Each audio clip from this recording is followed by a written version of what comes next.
अगर आप यूएस में रहते हैं या यूएस सिटीजनशिप लेने की प्लानिंग कर रहे हैं तो वोटिंग लॉज से जुड़ा ये बदलाव आपके फ्यूचर के लिए बहुत अहम हो सकता है।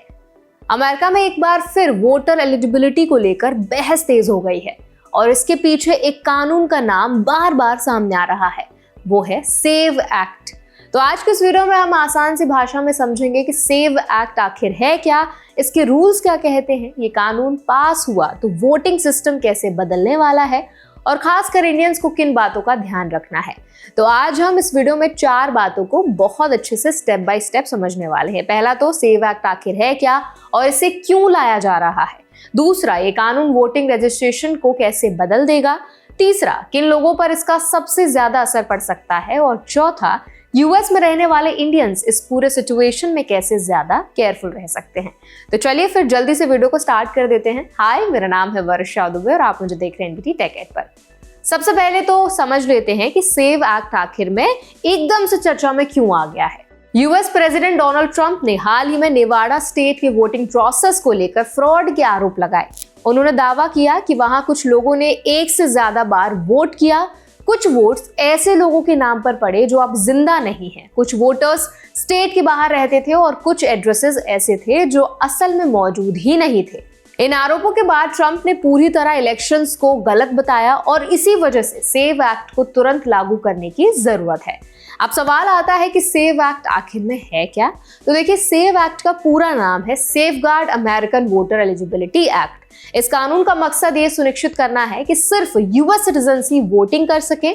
इस बिल के तहत वोटिंग रजिस्टर करने या वोटर डिटेल्स अपडेट करने के लिए हर व्यक्ति को सिटीजनशिप का डॉक्यूमेंट्री प्रूफ खुद दिखाना होगा। इस कानून के अनुसार ज्यादातर अमेरिकन को वोटिंग रजिस्ट्रेशन के समय या किसी भी बदलाव के लिए वैलिड पासपोर्ट या बर्थ सर्टिफिकेट दिखाना होगा। यहाँ एक अहम बात समझने वाली जरूरी है, गवर्नमेंट इशू ड्राइवर्स लाइसेंस यहाँ तक कि रियल आईडी भी सिटीजनशिप प्रूफ के तौर पर एक्सेप्ट नहीं किया जाएगा। मिलिट्री या ट्राइबल आईडी भी इस कानून में सिटीजनशिप प्रूफ नहीं माने जाएंगे। सेव एक्ट का सबसे बड़ा बदलाव ये है कि एलिजिबिलिटी वेरीफाई करने की जिम्मेदारी इलेक्शन ऑफिशियल से हटाकर सीधे वोटर्स पर डाल दी जाएगी। मतलब अब ये सरकार की जिम्मेदारी नहीं होगी कि वो चेक करे कि आप एलिजिबल हैं या नहीं, बल्कि वोटर को खुद साबित करना होगा कि उसे वोट करने का हक है। अगर ये कानून लागू होता है तो वोटर रजिस्ट्रेशन सिस्टम पूरी तरह बदल जाएगा। ऑनलाइन वोटर रजिस्ट्रेशन खत्म हो जाएगा। मेल के जरिए भेजे जाने वाले रजिस्ट्रेशन फॉर्म्स एक्सेप्ट नहीं किए जाएंगे। वोटर रजिस्ट्रेशन ड्राइव्स जो कम्युनिटीज में चलती हैं वो भी प्रैक्टिकली बंद हो जाएंगी। यहाँ तक कि छोटी सी अपडेट जैसे एड्रेस चेंज करना, नेम चेंज करना या पार्टी एफिलिएशन चेंज के लिए भी वोटर को खुद इलेक्शन ऑफिस जाकर ओरिजिनल या सर्टिफाइड डॉक्यूमेंट्स दिखाने होंगे। ये प्रोसेस आसान नहीं रहेगा, खासकर वर्किंग लोगों के लिए।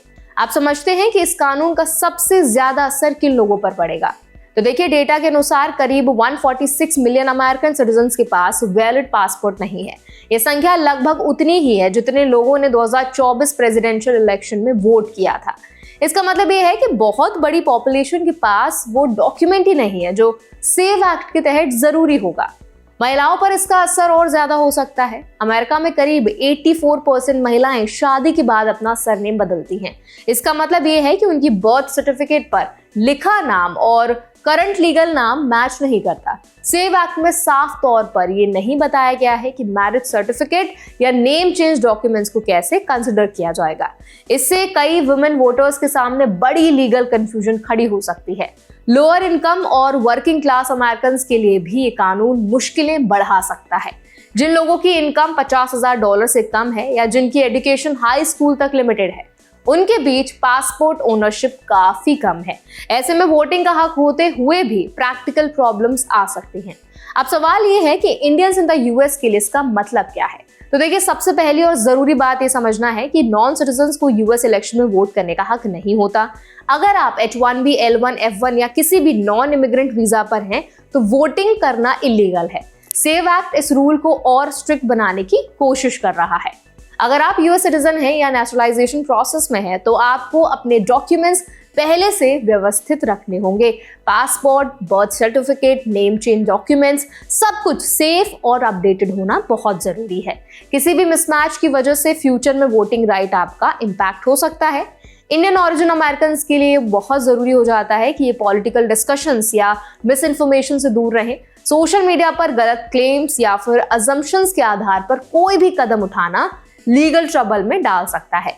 डोनाल्ड ट्रंप ने रिपब्लिकन से कहा है कि 2026 मिड टर्म इलेक्शन से पहले नेशनल वोटर आईडी लॉ पास किया जाना चाहिए। सेव एक्ट पहले ही हाउस में पास हो चुका है, लेकिन सेनेट में अटका हुआ है। ट्रंप ने यहां तक कहा है कि इस बिल का नाम बदलकर सेव अमेरिका एक्ट भी किया जा सकता है। रिपब्लिकन नेताओं का कहना है कि ये कानून इलेक्शन को सिक्योर करेगा, जबकि डेमोक्रेट्स इसे वोटर सप्रेशन बता रहे हैं। उनका मानना है कि ये कानून लाखों एलिजिबल सिटीजन से वोटिंग का हक छीन सकता है।